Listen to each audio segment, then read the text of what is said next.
Hello दोस्तों, welcome back to my YouTube channel. So I hope you are good. And आज का जो हमारा टॉपिक है वो है एब्रोप्सो प्लेसेंटा। सो हम बिना टाइम वेस्ट किए हम अपने टॉपिक पे आते हैं, एब्रोप्सो प्लेसेंटा।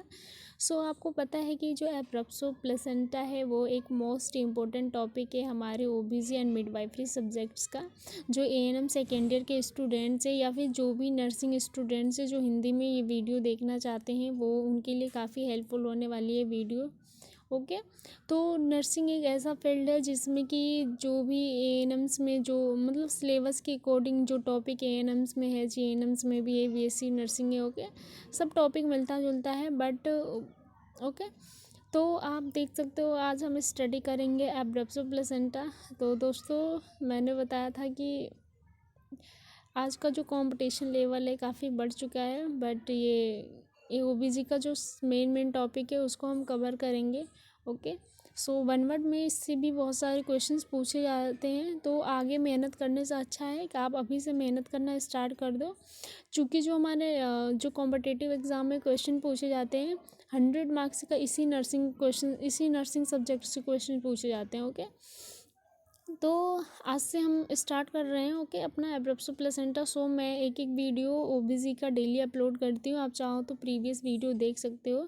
एंड ये एब्रेप्सो प्लेसेंटा है ना, वो आपको कैसे पता चला जाएगा किसका पार्ट है। तो ये एंटीपार्टम हेमरेज जो एपीएच हम पढ़े थे उसका ये एक पार्ट है एब्रेप्सो प्लेसेंटा, जो हम प्लेसेंटा प्रीवियस में पढ़ चुके हैं। एंड दूसरा पार्ट प्लेसेंटा प्रीविया को हमने 2 पार्ट्स में डिवाइड करके स्टडी किया था, इसको भी हम 2 पार्ट्स में डिवाइड कर।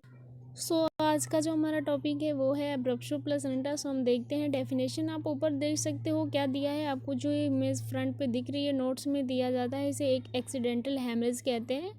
एब्रेप्सो placenta premature separation of placenta एवं प्लेसेंटल एब्रेप्सो भी कहा जाता है। सो ओबीसी सब्जेक्ट्स में आपको कुछ ऐसे टर्म्स दिखेंगे जो आपको समझ में ना आए, बट मेरे हिसाब से आप कुछ मेडिकल टर्म्स को देखो ताकि ओबीजी आपको समझ में आए। जो बच्चे स्टार्टिंग में ओबीजी में एंटर किए हैं, एएनएम सेकेंड ईयर में एंटर किए हैं, उनको ओबीजी बहुत कम समझ में आएगा, बट कोई नहीं, धीरे धीरे सब समझ में आ जाएगा। एंड तो आप कुछ मेडिकल टर्म्स पे फोकस करो, देन आपको ये ज़्यादातर हिंदी नहीं है बट ओबीजी में मिडवाइफरी में आपको ज़्यादातर इंग्लिश टर्म मिलेंगे जो कि इम्पोर्टेंट है, ये हमें पता होनी चाहिए और वन वर्ड में एग्ज़ाम में पूछे भी जाते हैं। तो हम डेफिनेशन देखते हैं। यहाँ पे देखो डेफिनेशन हिंदी और इंग्लिश दोनों में दिया है। आप चाहो तो एएनएम एक ऐसा क्वेश्चन, मतलब एएनएम का जो पेपर है ना, आप हिंदी और इंग्लिश दोनों में ही कर सकते हो, मिक्स भी लिख सकते हो। तो यहाँ पे देखो इंग्लिश में क्या दिया है, abruptio placenta is premature separation of the normally situated placenta not in lower uterine segment which causes painful bleeding. Okay. And यहाँ पे नीचे देखो क्या दिया है, यह एक सामान्य रूप से स्थिति, मतलब यूट्रस के अपर सेगमेंट में प्लेसेंटा का समय से पूर्व सेपरेशन आरंभ हो जाता है तो परिणाम स्वरूप दर्द युक्त ब्लीडिंग होती है, यह स्थिति एब्रेप्सो प्लेसेंटा कहलाता है एंड एक्सीडेंटल हेमरेज कहलाता है। हमने प्लेसेंटा प्रीविया में क्या पढ़ा था, हमने प्लेसेंटा प्रीविया में डिस्कस किया था कि जो प्लेसेंटा प्रीविया होता है वो नीचे तो होता है लेकिन ये क्या करता है, ओस को कवर करता है। देन वो वाली कंडीशन थी इसमें क्या है, आपका ऊपर सेगमेंट में प्रेजेंट होता है प्लेसेंटा और प्री मेच्योरली क्या होता है, सेपरेट होता है। दस उस कंडीशन को हम क्या बोलते हैं, एब्रेप्सो प्लेसेंटा बोलते हैं। ओके। तो आप चाहो तो इस पर नोट्स बना सकते हो। एटियोलॉजी में देख सकते हो, मैंने प्रीवियस कुछ वीडियो में बताया है etiology it means causes. Okay. तो अब एब्रेप्सो प्लेसेंटा का वास्तविक एवं एकल कारण अभी तक स्पष्ट नहीं है, परंतु कुछ परिस्थितियों में इससे होने वाली संभावना अधिक रहती है।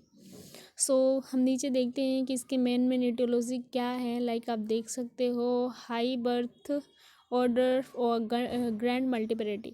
सो पहला जो आपका कॉजेज है आपको समझ में आ रहा है कि अगर मदर का मतलब अगर मदर मल्टीपैरिटी है, मतलब ग्रैंड मल्टीपैरिटी है, सो उस कंडीशंस में क्या होते हैं, ये एब्रेप्सो प्लेसेंटा होने के चांसेस हैं। ट्रॉमा और स्ट्रोक टू यूट्रस, मतलब कि अगर यूट्रस में किसी प्रकार का ट्रॉमा है तो भी ये कंडीशंस हो सकती हैं।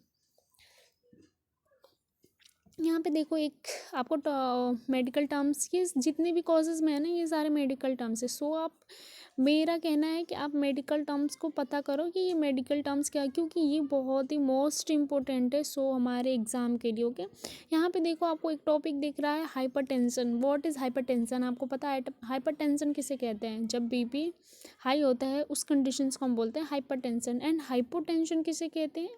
हाइपोटेंशन का मतलब देखो, hypertension hypotension very difference. Okay,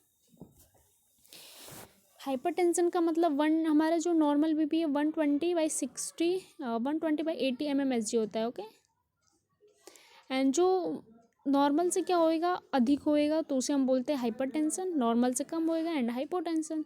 सो नीचे आप देखो प्री एक्लेम्सिया एंड एक्लेम्सिया। सो ये क्या है? प्री एक्लेम्सिया और एक्लेम्सिया वाली कंडीशन से एक प्रेग्नेंट वोमेन में जब हाइपरटेंशन वाली डिजीज कंडीशंस एपियर होती है तो उस कंडीशंस को हम क्या बोलते हैं? हाइपरटेंशन। अगर आपको हम eclampsia and pre eclampsia next video में स्टडी करेंगे। ओके, ट्रोमा और स्ट्रोक टू यूट्रस, ये तो हमने बता दिया। Placenta factor like sick placenta and abnormal. आपको पता है कि जब बेबी मतलब ये लो बर्थ वेट बेबी वाली कंडीशंस में, उसमें आप देख सकते हो प्लेसेंटा का जो वेट है नॉर्मल कितना होता है? 500 ग्राम्स होता है। अगर उससे कम हो जस्ट एबनॉर्मल कंडीशंस प्लेसेंटा का भी। ओके, एंड वीक आप देख सकते हो प्लेसेंटा। पॉलीहाइड्रोमिनस, पॉलीहाइड्रोम्स ये भी एक मेडिकल टर्म्स है, सो एग्जाम में 1 में भी पूछे जाते हैं। तो पॉलीहाइड्रोमिनस आपको पता है किसे कहते हैं? जब बेबी का एमनियोटिक फ्लूइड बहुत ज़्यादा होता है जस्ट बिकॉज उसे हम बोलते हैं पॉलीहाइड्रोमिनस। ओके, एंड यहाँ पे देख सकते हैं स्त्री द्वारा कोकेन का उपयोग, मतलब कि अगर स्त्री नशा कर रही है देन उस कंडीशंस में भी एब्रेप्शन प्लेसेंटा होने के चांसेस है। और जब अम्बिलिकल कॉर्ड है वो काफ़ी शॉर्ट है देन तभी हो सकता है। यहाँ पे देखो SPROM, spontaneous premature rupture of membrane. Okay, uterine defect, अगर यूट्रस में किसी प्रकार का कोई भी डिफेक्ट है। जर्किंग ट्रेवल, मतलब कि अगर वोमेन ट्रेवलिंग की है प्रेगनेंसी के टाइम पे तब भी हो सकता है। एनीमिया इन मदर, मदर को एनीमिया हो, एनीमिया वाला नोट्स हमारे वीडियो में पड़ा हुआ है, आप चाहो तो देख सकते हो। एंड प्रीवियस एब्रप्शो, अगर पहले ही एब्रप्शो प्लेसेंटा होने वाली कंडीशन हुई हो। देन हम टाइप्स को कंटिन्यू करते हैं। What is types of abruptio placenta? Okay, तो यहाँ पे हम टाइप्स को कंटिन्यू करेंगे। सो प्लेसेंटा प्रीविया का जो टाइप्स था उसमें आपने 4 टाइप्स में देखा होगा, बट इसमें 3 टाइप्स है, वो भी 3 टाइप्स नहीं है, 2 टाइप्स हैं एंड 1 है, वो टोटल मिक्स है। ओके, यहाँ पे देखो एब्रप्शो प्लेसेंटा के कारण होने वाली ब्लीडिंग को प्रकृति के आधार पर इसे निम्न प्रकार मतलब डिवाइड किया गया। 4 है revealed, concealed and hidden. Concealed को हिडन भी बोलते हैं एंड मिक्सड। तीनों को हम कंटिन्यू करते हैं। यहाँ पे देखो आपको इमेज दिख रही है 3 कंसील्ड, रिवील्ड एंड मिक्स्ड का। ओके, रिवील्ड में देखो क्या दिया है हिंदी में, इस प्रकार के प्लेसेंटा एब्रप्शन में होने वाली संपूर्ण ब्लीडिंग वजाइना से होकर बाहर निकल जाती है। सो इसमें क्या किया गया, अगर एब्रप्शन प्लेसेंटा वाली होने वाली कंडीशन है तो इसमें क्या होती है, जो ब्लीडिंग होती है वो वजाइना से होकर बॉडी से बाहर निकल जाती है। और ये ब्लीडिंग क्यों होती है? आपको पता है कि जितने भी प्लेसेंटा होते हैं, मेम्ब्रेन होते हैं, उन सबको क्या करती है? बाहर निकालती है। इसमें सेपरेशन पेराइटल और मार्जिनल होता है, मतलब कि इसमें सेपरेशंस क्या होता है? पेराइटल मतलब मार्जिनल होता है, यह स्थिति सबसे सामान्य पाई जाती है। सो बिल्कुल इजी तरीके से लिखा गया, चाहे तो आप शॉर्ट्स में आप अपना इससे नोट्स बना सकते हो। एंड सेकेंड देखो कंसील्ड और हिडन देता है। हर बार एग्जाम में एब्रप्शन प्लेसेंटा का पूछा जाता है, इस बार भी पूछने के चांसेस होंगे। कंसील्ड और हिडन में देखो इस प्रकार के प्लेसेंटल एब्रप्शन में होने वाली संपूर्ण ब्लीडिंग मेम्ब्रेन एवं टिश्यू टूआ के मध्य, मतलब कि ये जो कंसील्ड है ना, ये मतलब दिखाई, ये ब्लीडिंग तो होती है बट दिखाई नहीं देती। ओके, इसलिए इसका नाम कंसील्ड एवं हिडन रखा गया है। यहाँ पे मिक्स्ड में देखो इसमें क्लॉट फॉर्मेशंस में क्या होती है? ब्लीडिंग होती है। ओके, क्लॉट्स भी होते हैं एंड वजाइना से होके बाहर भी निकलता है। सो दोनों कंडीशंस होती है, देन इसे बोलते हैं मिक्स्ड। ओके, यहाँ पे देखो ग्रेडिंग दी गई है प्लेसेंटा एब्रप्शन प्लेसेंटा में। सो ये चैप्टर काफ़ी लेंथी है बट अब ग्रेड में देखो, ग्रेड सिंपली तरीके से बिल्कुल डिफाइन किया गया है। आप चाहो तो ग्रेड को पढ़ के याद कर सकते हो एंड ग्रेड में नोट्स होना चाहिए बिकॉज एग्जाम में हर बार ग्रेड पूछा जाता है। ओके, यहाँ पे स्पेशल पॉइंट्स में देखो क्या दिया गया, यदि ब्लीडिंग अल्प मात्रा में होती है तो वो कंसील्ड होती है, तब इस स्थिति में ब्लीडिंग मेम्ब्रेन एवं टिश्यू टूआ के मध्य एकत्रित हो जाती है। स्थिति रेट्रो प्लेसेंटल हेमाटोमा कहलाता है। सो स्पेशल नोट्स में दिया है बिकॉज ये वन वर्ड में पूछ सकता है। ओके, अब देखो हमारा स्टार्ट होता है क्लिनिकल फीचर्स। क्लिनिकल फीचर्स को ही हम बोलते हैं sign and symptoms. So clinical features इसमें क्या क्या होते हैं, रिविल्ड का अलग होता है, कंसील्ड का अलग होता है। ओके, रिविल्ड में देखो वजाइनल ब्लीडिंग होती है। सो सीधी सी बात है कि रिविल्ड वाली कंडीशन में वजाइनल से ब्लीडिंग होती है और बॉडी सो के बाहर निकल जाती है, वजाइना सो के बाहर निकल जाती है बॉडी से बाहर। होके, एब्डोमिनल डिस्कम्फर्ट रहता है, मतलब कि एब्डोमिनल डिस्कम्फर्ट पेन रहता है, बॉडी में पेन रहेगा। ब्लीडिंग कंटिन्यू एंड डार्क होती है, जो ब्लीडिंग होती है वो क्या होएगी, कंटिन्यू होती है एंड डार्क होती है। स्किन कलर में होने वाली ब्लीडिंग की मात्रा पर निर्भर करता है। जो ब्लीडिंग होती है, स्किन का जो कलर है, बॉडी का कलर, अगर ब्लीडिंग ज़्यादा हो रही है तो येलो पेन ज़्यादा दिखेगा। ओके, प्री एक्लेम्सिया के लक्षण एब्सेंट रहेंगे, यूट्रस की हाइट ठीक होती है। एफएचएस सामान्य स्थिति में होता है, फीटेड पार्ट्स आसानी से फील किए जा सकते हैं। यूरिन में परिवर्तन ग्रेड के अकॉर्डिंग होता है, एचबी लेवल सामान्य से थोड़ा कम होता है। महिला की सामान्य स्थिति ठीक होती है। सो काफ़ी रिविल्ड में मतलब जो कंडीशंस होती हैं नॉर्मल होती है। एंड आप कंसिल्ड में देख सकते हो जो ब्लीडिंग होती है वह पेनफुल होती है। फर्स्ट के जैसे इसमें भी एब्डोमिनल डिस्कम्फर्ट होता है, वजाइनल ब्लीडिंग होती है। ओके, तो आप देख सकते हो बिल्कुल इजी तरीके से इसमें वन वर्ड मतलब एक एक पॉइंट में दिया गया, आप चाहो तो पढ़ सकते हो।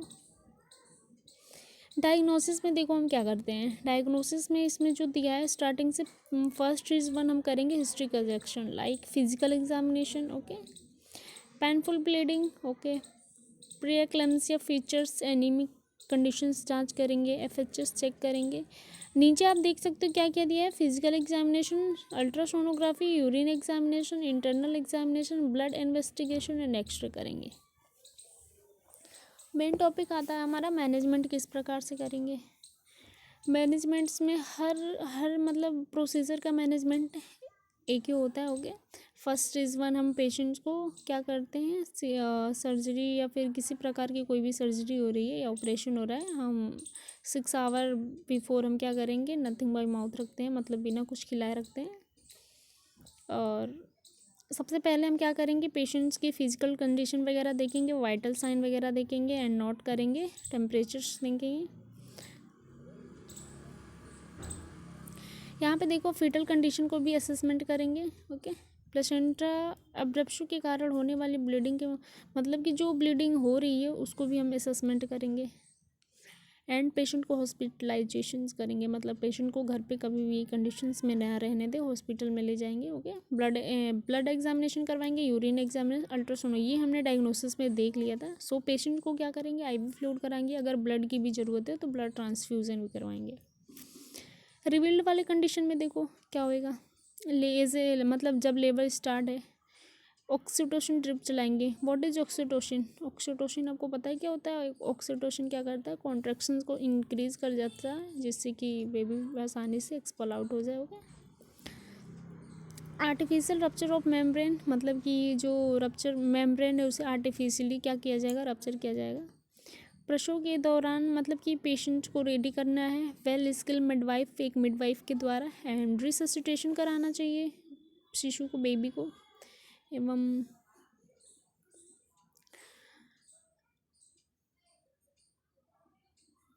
अब हम देखते हैं B number, patient not is labour, मतलब कि लेबर वाली कंडीशन में आप देखो क्या होता है, प्रेगनेंसी इन 37 वीक्स, इस स्थिति में क्या करते हैं, इंडक्शन ऑफ लेबर कराते हैं। अगर प्रेगनेंसी जो आपकी है 37 वीक से कम भी है तो इसे हम क्या करेंगे, इंडक्शन ऑफ लेबर कराते हैं। इंडक्शन ऑफ लेबर सर्जरी से ही रिलेटेड एक पार्ट है। सो इसको हम नेक्स्ट चैप्टर में कंटिन्यू करेंगे। ये पूरा एक टॉपिक है जो कि एग्ज़ाम में हर बार ही पूछा जाता है, induction of labour. Okay, and OBC में बहुत सारे टॉपिक ऐसे हैं जो इम्पोर्टेंट है, जैसे कि अभी हम जो स्टडी कर रहे हैं वो भी इम्पोर्टेंट है। एंड 37 वीक आफ्टर क्या करेंगे, रिविल्ड प्लेसेंटल अब्रप्शन में यहाँ पे देख सकते हो ब्लीडिंग सीवियर नहीं होती है। ओके,